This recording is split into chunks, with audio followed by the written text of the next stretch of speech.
하나님의 아들 예수님께서 육체가 되어 오신 성탄의 은혜가 여러분 가운데 가득 넘치기를 예수님의 이름으로 축복합니다. 평범한 우리들, 또 결함 많은 우리들의 인생 가운데 불가능하다고 생각했던 하나님의 말씀의 성취가 목격될 줄로 믿습니다. 원하시면 아멘 하십니다. 우리 예수님은 하나님의 아들, 곧 하나님이십니다.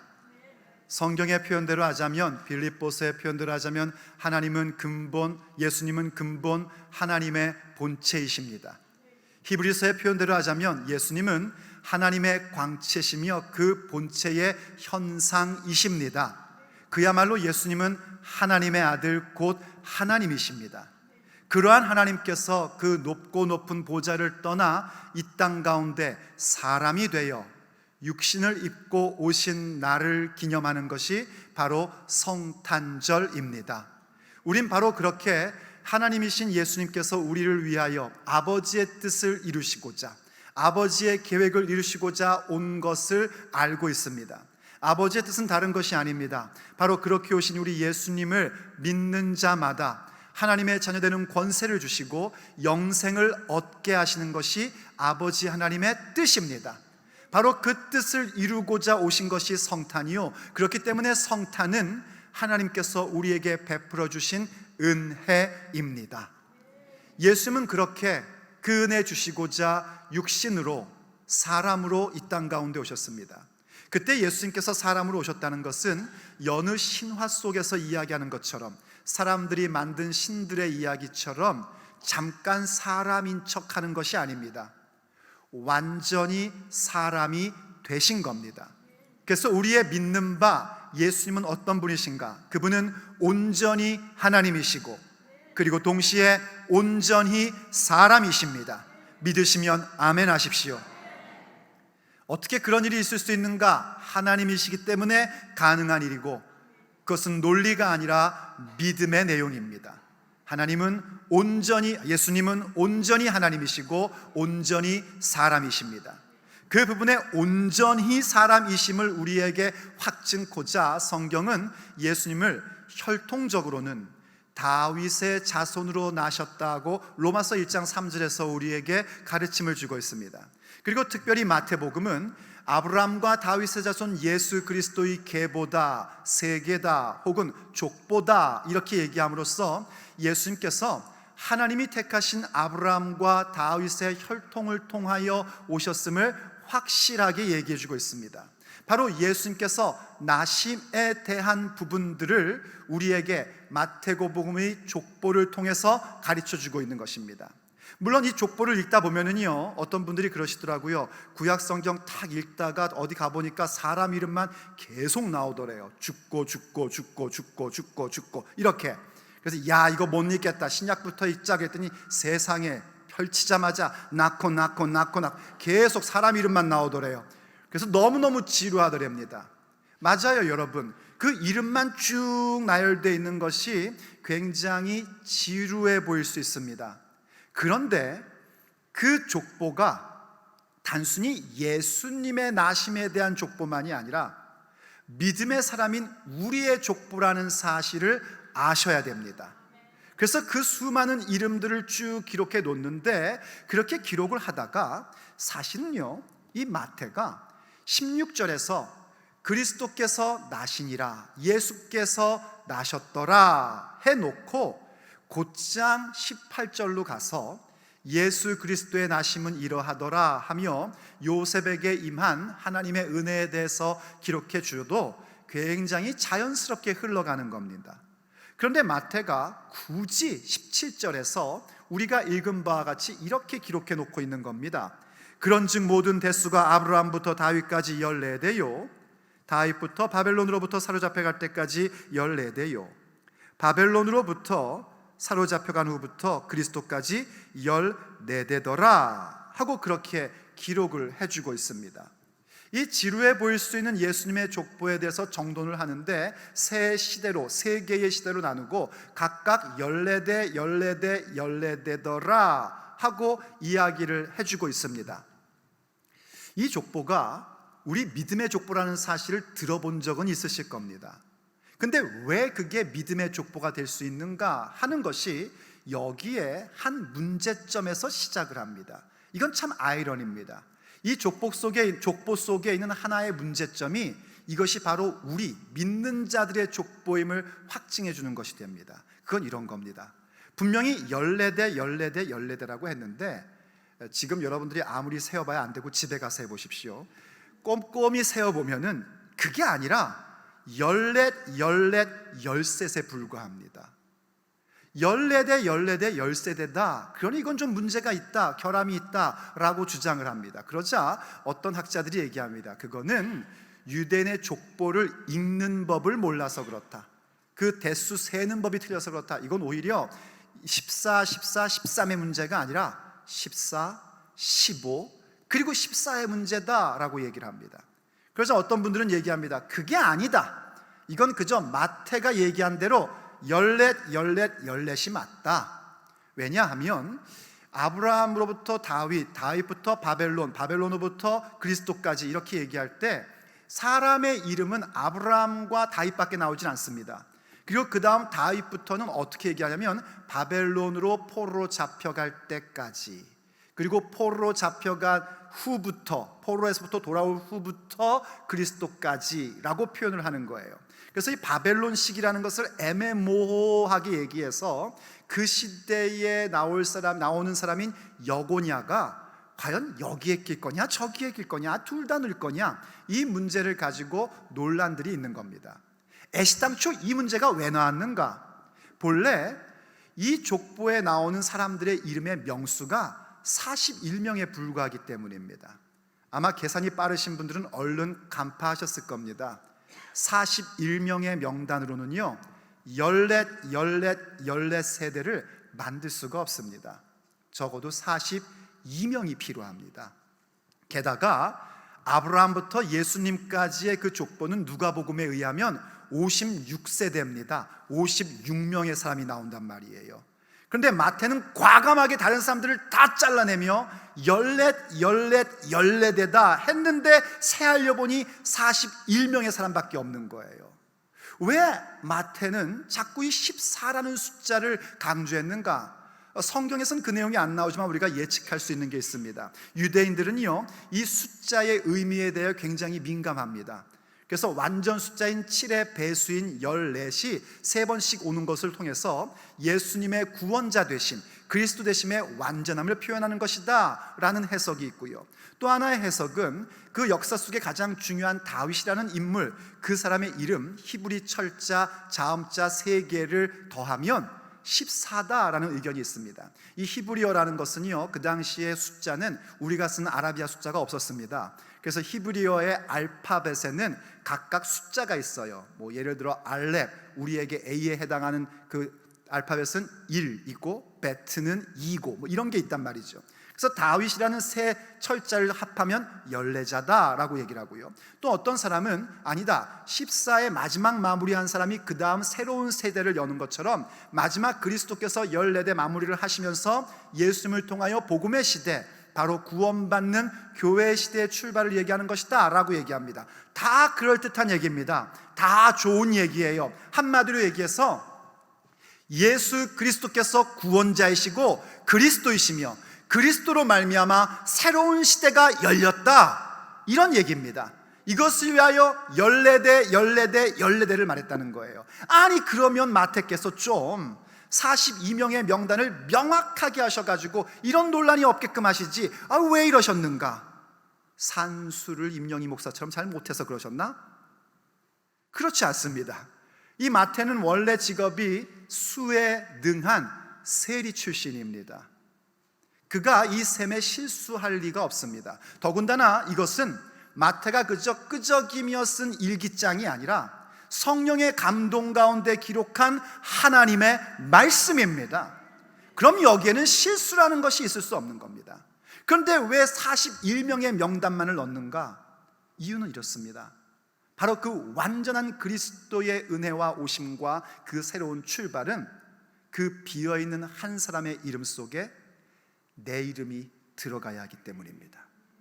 예수님을 믿는 나, 예수님을 믿는 우리들의 이름이 바로 그 비어있는 42대의 이름 속에 들어가야 합니다.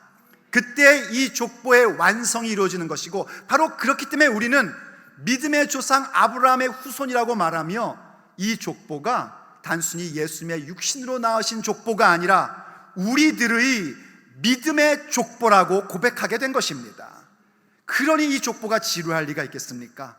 이게 누구 족보예요? 내 족보걸랑요. 우리의 족보거든요. 우리 조상들의 이야기고, 바로 우리에게 허락하신 예수님의 은혜를 위한 족보 계보란 말입니다. 이렇듯 마태복음 1장의 계보 속에서도요, 그리스도의 나심이 우리에게 베푸신 은혜라는 사실을 설명해 주고 있습니다. 바로 성탄의 은혜입니다. 그렇다면 과연 이 계보를 통하여 우리에게 가르쳐 주시는 예수님의 나심, 예수가 나시니라 그 성탄의 은혜는 무엇이겠습니까? 오늘 우리가 2022년 성탄의 주일을 맞이하며 주님 앞에 함께 들어야 할 메시지입니다. 첫째, 그 성탄의 은혜는 평범 속에 이루어진 은혜입니다. 이 계보를 통하여 우리에게 가르쳐 주는 성탄의 은혜, 그것은 평범함 속에서 이루어지는 하나님의 섭리를 보게 하는 은혜입니다. 참 놀랍습니다. 사실 이 마태복음 1장의 족보를 보면 아브라함, 이삭, 야곱, 그렇게 아주 위대한 조상의 이름도 나옵니다. 그들이 위대한 것은요, 그저 한 민족의 조상이기 때문만은 아닙니다. 하나님께서 당신을 부르실 때에 아브라함의 하나님, 이삭의 하나님, 야곱의 하나님이라 불리는 것에 대하여 조금도 개의치 않을 정도로 그분들은 참 훌륭한 분들입니다. 그런가 하면은 영웅들의 이름도 나옵니다. 다윗, 솔로몬, 안 믿는 사람도 들어도 알만한 이름이고요. 또 성경을 좀 아는 사람들은 히스기야, 스룹바벨 같은 그런 걸출한 인물의 이름도 나옵니다. 물론 거기에는 또 악한 왕들의 이름들도 나옵니다. 자, 그런데 믿음의 조상이던 영웅이던 악한 자들이던 그들에게 공통적으로 흐르는 것이 있습니다. 그건 바로 나코입니다.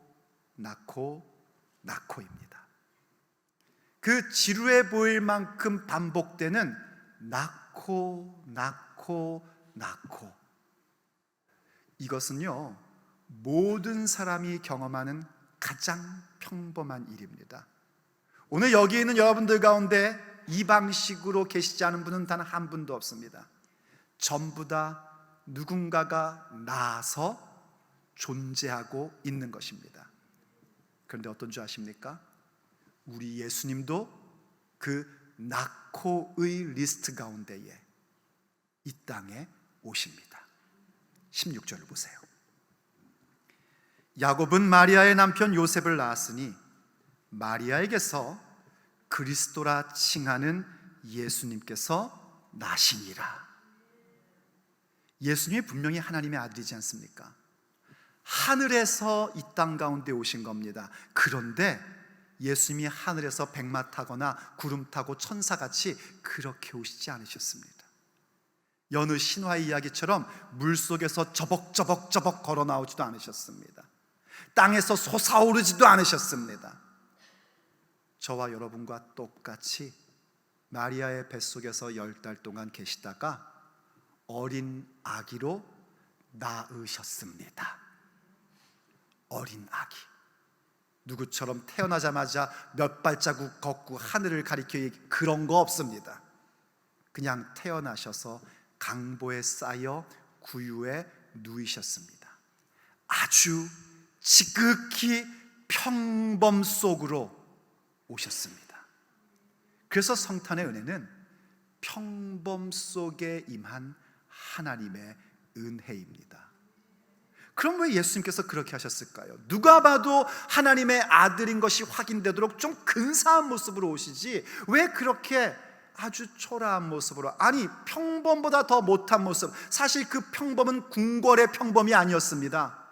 가난한 목수의 평범이었습니다. 얼마나 평범 그 이하인지 여간에 방이 없어서 마국간 구유에 누이실 정도의 가난한 평범이었습니다. 왜 그렇게까지 하셨을까? 그 이유는 바로 우리들을 불쌍히 여기시고 체휼해 주시기 위함이었습니다. 그래서 히브리서 4장 15절은 우리에게 이렇게 증언해 줍니다. 우리에게 있는 대제사장은 바로 예수님을 얘기하는 거예요. 우리 연약함을 체휼하지 아니하는 자가 아니요 체휼하심에 대하여 강조하고 계시는 겁니다. 모든 일에 우리와 한결같이 시험을 받은 자로 돼 죄는 없으시니라 하고 기록해 줍니다. 예수님께서 왜 그렇게 연약한 모습으로 평범 속에 임하셨는가? 그 이유는 연약한 우리들을 체휼하고 싶으셔서 그렇게 하셨다는 겁니다. 체휼이라는 단어, 저는 이 단어를 참 사랑합니다. 본래 이 체휼이라는 단어는요, 달리 번역하면 불쌍히 여기다, 동정하다 이런 얘기거든요. 그런데 이 체휼로 번역할 때의 의미는 어떤 의미인가 하니 몸체자를 써서요, 내가 몸으로 직접 경험해 봤기 때문에 불쌍히 여기는 겁니다. 예수님께서 우리의 그 가난함을, 우리의 그 평범함을, 우리의 그 연약함을 몸소 경험해 보심으로써 우리를 불쌍히 여기십니다. 사실 우리는 우리의 연약함을 죄 짓는 핑계로 삼고 삽니다. 하지만 예수님은 연약함에도 불구하고 죄 짓지 않으셨습니다. 그러면은요, 상대가 뭔가 연약할 때에 자기의 우월함을 드러내기 마련입니다. 우리도 왜 남들 고생했던 거 고생해 봤지 않습니까? 그러면 누군가가 고생할 때 우린 꼭 그럽니다. 나 때는 말이야, 이른바 그것을 합니다. 그래서 나의 우월함을 표현하는 도구로 사용합니다. 그런데 우리 예수님은 그렇지 않으십니다. 우리가 연약하여 넘어지고 실수하고 그리고 주님 앞에 범죄할 때조차 우리의 그 연약함을 불쌍히 여기십니다. 내가 너의 한계와 연약함을 경험해 봐서 안다. 바로 그것 해주고 싶으셔서 주께서 평범 속에 이르셨습니다. 그래서 성탄의 은혜는 평범 속에 임한 하나님의 은혜인 겁니다. 그리고 그것은 평범만이 아닙니다. 평범의 차원 정도가 아니라 심지어는 평범 그 이하 하나님 앞에 결함투성이인 우리에게도 베푸시는 은혜입니다. 그러므로 두 번째 하나님께서 주신 그 성탄의 은혜는 무엇인가? 바로 결함의 사람들에게 임한 은혜입니다. 결함 많은 우리들에게, 죄 많은 우리들에게 임하신 하나님의 은혜, 그것이 바로 성탄의 은혜입니다. 혹시 이렇게 생각하시는 분이 있습니까? 저는요, 평범 정도가 아닙니다. 그냥 좀 평범만 해도 좋겠어요. 저는 정말 결함 많은 인생입니다. 얼마나 상처도 많은지, 그래가지고 남들한테 얘기할 때도요, 저는요 똑바로 얘기하는 법이 없어요. 꼭 상처를 줘요. 저 어떡하면 좋죠? 그냥 콱 어디 가서 그냥 죽어버릴까요? 혹시 이런 마음 계신 분들 있습니까? 그래서 그런 나도 과연 구원받을 수 있을까요? 라고 물으신다면 단연코 말씀드립니다. 구원받으실 수 있으십니다. 그런 사람도 하나님의 자녀 될 수 있습니다. 왜냐하면 이 계보가 우리에게 가르쳐 주는 것이 무엇인가? 바로 예수님께서 그런 결함 많은 사람들, 결함의 인생 가운데 임하셨다는 사실을 보여주고 있기 때문입니다. 이 성경에 나와 있는 이 계보에 나와 있는 사람들 이름을 보면은요, 아브라함, 이삭, 야곱, 물론 걸출한 믿음의 조상이지만 그들도 우리가 성경 살펴보면 결함 많았던 사람들입니다. 물론 계보에서는 그들의 결함에 대해서는 얘기하지 않습니다. 오히려 우리에게 깜짝 놀랄 결함 있는 사람들을 보여줍니다. 그것을 위해서 일부러 우리를 집중시키게 하려고 유대인들이 쓰지 않던 방식을 사용합니다. 그것은 바로 이 족보 속에 여성의 이름을 넣는 겁니다. 유대인들의 족보에는 원래 여성의 이름은 절대 들어가지 않습니다. 그럼에도 불구하고 이 족보에는 여성들의 이름이 들어갑니다. 그런데 그 여성들이 굉장히 불편합니다. 제일 먼저 나오는 이름은 다말이라는 여인인데요, 유다는 다말에게서 베레스와 세라를 낳았다라고 얘기하는데, 이 유다와 다말의 관계는 시아버지와 며느리의 관계입니다. 물론 사정은 있었습니다. 하지만 결코 아름다운 이야기는 아닙니다. 라합이라는 여자의 이름이 나옵니다. 그 여자의 본 직업은 뭐였냐면 기생이었습니다. 몸을 파는 여인이었어요. 또 룻이라는 여인의 이름이 나옵니다. 룻은요 모압 여인이었습니다. 이스라엘 백성은 모압이라 그러면 굉장히 불편해하는 민족이었습니다. 그뿐만이 아닙니다. 정말 모두가 존경하는 다윗과 솔로몬의 이야기를 하면서는요, 여성의 이름은 안 나오지만 여자가 한 명 탁 나오는데 이렇게 표현됩니다. 다윗은 우리아의 아내로부터 솔로몬을 낳고 라고 얘기합니다. 여러분 그 얘기 많이들 아시죠? 그 하나님을 경외하는 다윗이 순간 범죄하여 자기 부하의 아내를 빼앗았던 사건 말입니다. 정말 결핍덩어리들입니다. 그 뒤에 나오는 악당들은 말할 것도 없고요, 바벨론 포로 이후에 나오는 사람들의 이름은요 그저 몰락한 왕손들, 몰락한 왕가의 자손들의 이름에 불과한 결핍투성입니다. 그런데 여러분 아십니까? 바로 그 결핍덩어리들인 것을 부각하고자 나왔던 그 이름들에 나와 있는 이름의 사람들은 전부 다 자신들의 삶에서 놀라운 하나님의 은혜를 받았습니다. 다말은요 베레스라는 믿음의 조상을 낳았고요, 라합은 하나님의 백성 가운데 들어오게 됐고요, 룻 역시 다윗의 고조모가 되는 그런 놀라운 인생을 자신들의 인생 가운데에서 받게 됩니다. 그리고 거기서 멈추지 않습니다. 그 불편한 이름, 결함 있는 이름들이 우리 주 예수 그리스도의 나심인 믿음의 족보 가운데 아주 당당하게 이름이 기록된 것입니다. 그야말로 결함 있는 사람들 가운데 임한 하나님의 은혜, 그 성탄의 은혜임을 우리에게 밝히 보여주고 있는 것입니다. 여러분, 여러분의 인생에 결함이 많습니까? 뭔가 힘이 됩니까? 재정적으로, 정신적으로, 정서적으로 정말 나는 결핍뿐이고 있는 것이 아무것도 없다고, 그래서 늘 패배의식 속에 살고 나오는 이 한탄이고 한숨이고 불평이고 원망입니까? 그렇다면 오늘 이 성탄의 은혜를 받으셔야 됩니다. 평범한 삶 가운데 임한 하나님의 은혜를 받으셔야 됩니다. 결함 많은 사람들 가운데 임한 성탄의 은혜가 여러분 가운데 있어야 합니다. 언젠가 세례 요한이요 감옥에서 죽을 날을 기다리고 있다가 문득 예수님에 대해서 의구심이 생긴 겁니다. 아니 왜 빨리 유대를 구원하시지 않는 걸까? 도대체 이게 무슨 일일까? 해서 제자들을 보내서 이렇게 묻습니다. 당신이 오실 그이십니까? 그 얘기는 당신이 그리스도십니까? 라는 얘기예요. 그러면서 얘기합니다. 아니면 우리가 다른 일을 기다리오리까? 당신 그리스도입니까? 아닙니까? 그리스도이신지에 대한 의구심이 생긴 겁니다. 그래서 제자들을 보내 그렇게 묻자 예수님께서 이렇게 말씀을 하십니다. 누가복음 7장 22절 말씀입니다. 예수님께서 대답하여 이르시되 너희가 가서 보고 들은 것을 요한에게 알리되 맹인이 보며 못 걷는 사람이 걸으며 나병 환자가 깨끗함을 받으며 귀먹은 사람이 들으며 죽은 자가 살아나며 가난한 자에게 복음이 전파된다 하라. 아멘. 세례 요한은 착각한 겁니다. 예수님께서 오심이 그저 정치적으로 유대를 해방시키는 것이 그리스도이라고 착각을 한 거예요. 그런 그에게 예수님께서 당신이 왜 오셨는지에 대한 설명을 하시는데, 오신 목적의 그 사람들이 누구인가? 앞 못 보는 자들, 저는 자들, 나병 환자, 귀먹은 자, 심지어 죽은 자, 그리고 가난한 자, 전부 다 결핍의 인생들입니다. 결핍 덩어리인 그 인생들 가운데 오셨고, 그 결핍의 사람들은 예수님을 만남으로 말미암아 변화되었던 것입니다. 우리의 인생도 마찬가지입니다. 우리도 앞 못 보던 사람들이었습니다. 우리의 육체 눈은 떠 있었지만 영안은 완전히 맹인이 되어 있어서요, 무엇을 바라봐야 될지 몰랐던 사람들입니다. 우리들은 전부 다 다리 저는 자들이었습니다. 우리의 육체의 다리는 건강할지 모르지만 영적인 다리는 절어 있어서 가야 할 길로 걸어가지 못하던 사람들이었습니다. 우린 영적으로 전부 다 나병 환자 같은 사람들이었습니다. 우리의 영혼이 죽어가고 있고 우리가 지옥으로 가고 있음에도 불구하고 그것조차 느끼지 못하는 영적 나병 환자였던 사람들이었습니다.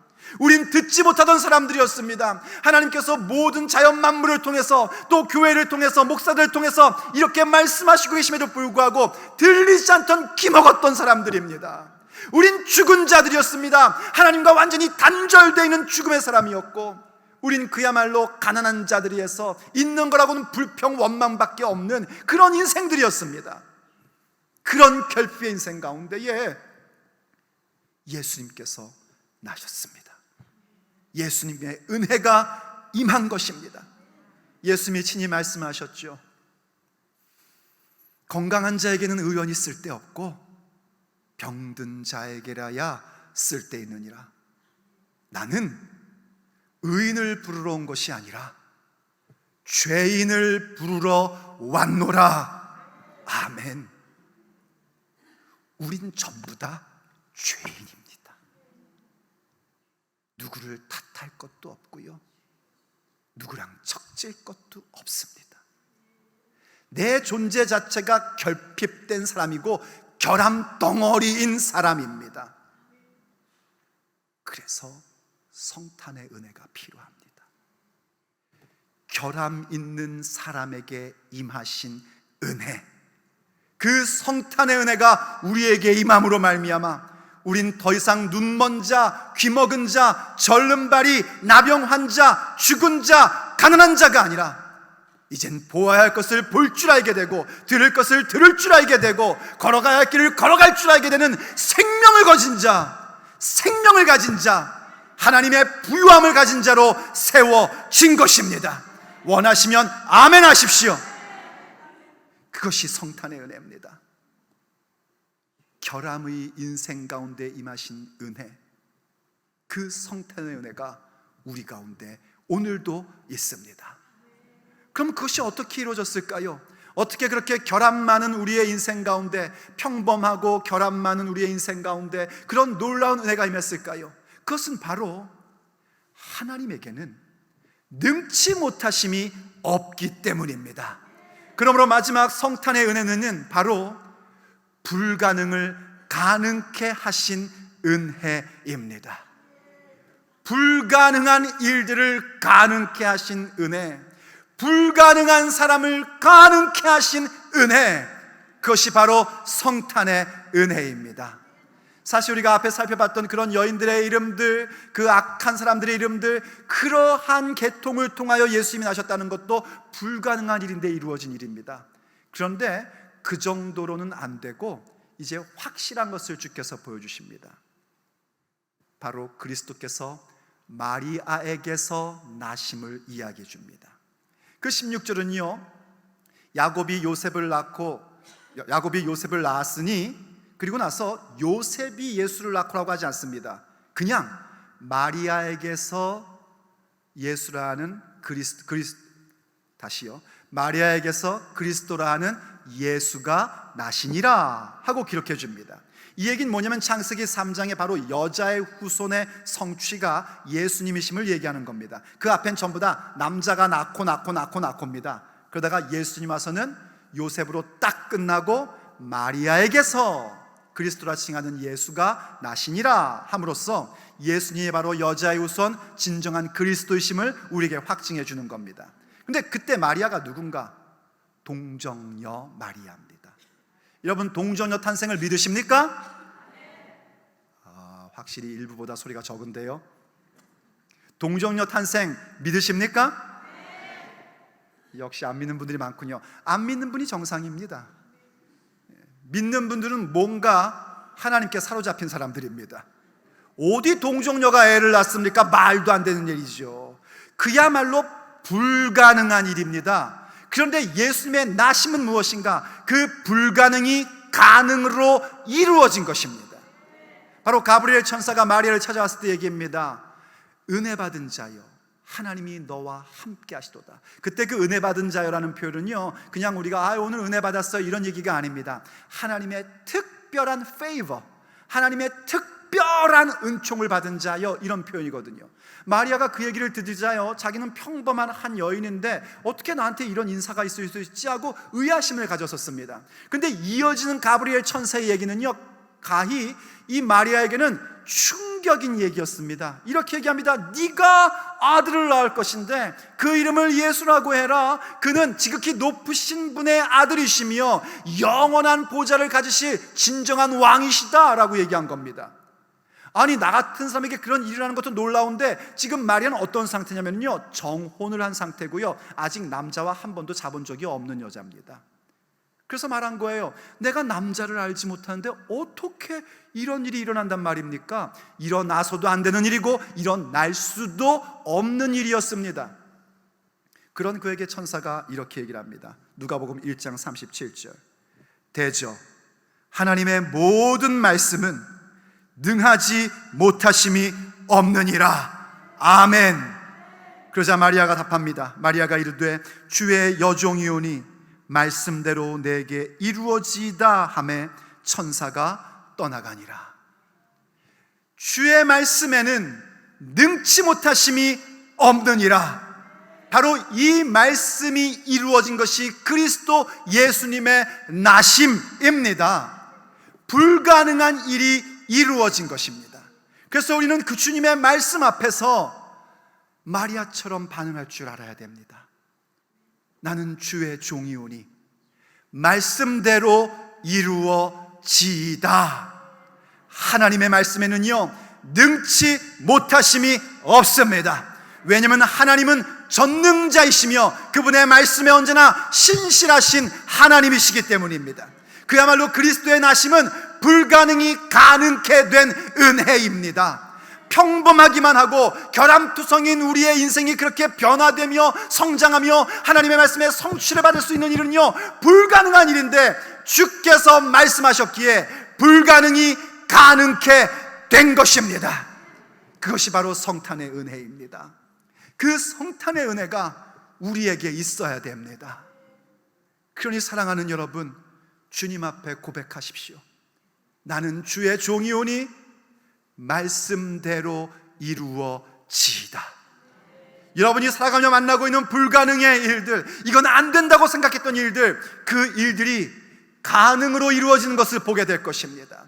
결단코 천국 갈 수 없었던 우리들이 천국감이 가능한 일이라는 것을 보게 될 것입니다. 우리처럼 평범한 사람이, 우리처럼 결함 많은 인생 속에 그 수많은 불가능의 일들이 가능으로 임하는 것, 그것이 바로 성탄의 은혜입니다.